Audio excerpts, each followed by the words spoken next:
थोड़ा सा ये वीडियो करना।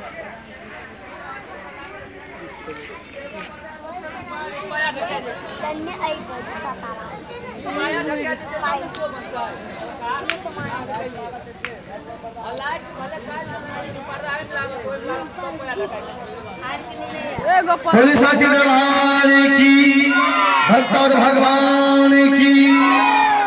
आइए प्यार सा मैया जी का मैथिली भजन श्री राम बाबू छा की गाए हुए प्यार सा भजन।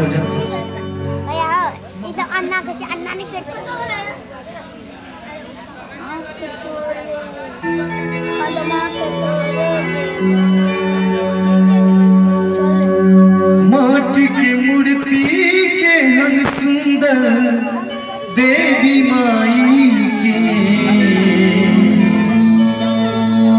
माटी के मूर्ति के हन सुंदर देवी माई के।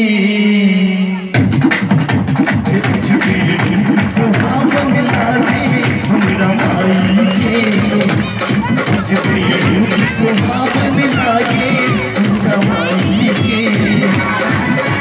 मूर्ति के सुंदर देवी माई के, माटी के मूर्ति के सुंदर देवी माई के।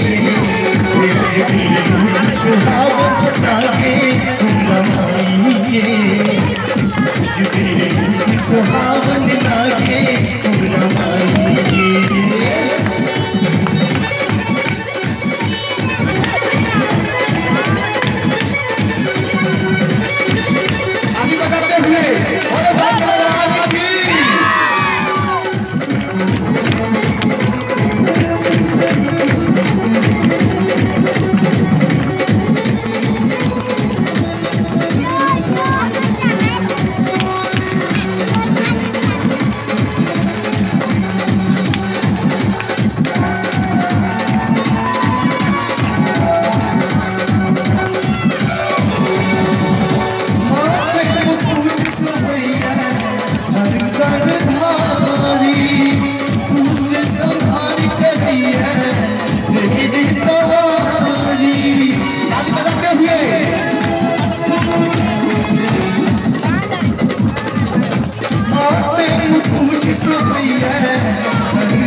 सुहावन लागे दुर्गा माई के, सुहावन लागे दुर्गा माई के। ताली बजाते हुए बोले साची दरबार की।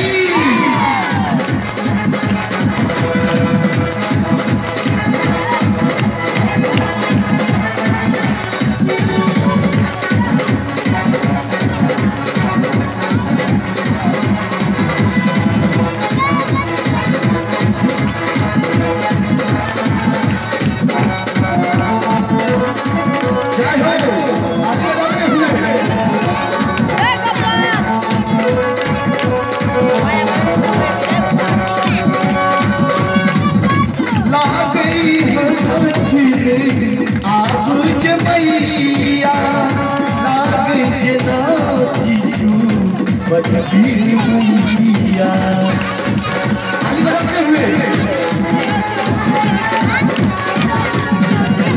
लागे बसंती आप जबैया, लागे जनती बजतीन मैया। हमरो नयन निहारे छवि माई के, सबके नयन निहारे दुर्गा माई के। आज मेरे सुहावन लागे दुर्गा माई के, आज मेरे सुहावन लागे दुर्गा माई के। बोलो दुर्गा मैया की।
अजबी रूप सुहावन लागे दुर्गा माई के काट की मूर्ति के सुंदर बेटी माई के काट की मूर्ति के सुंदर बेटी माई के अजबी रूप सुहावन लागे दुर्गा माई के अजबी रूप सुहावन लागे दुर्गा माई के अजबी रूप सुहावन लागे दुर्गा माई के अजबी रूप सुहावन लागे दुर्गा माई के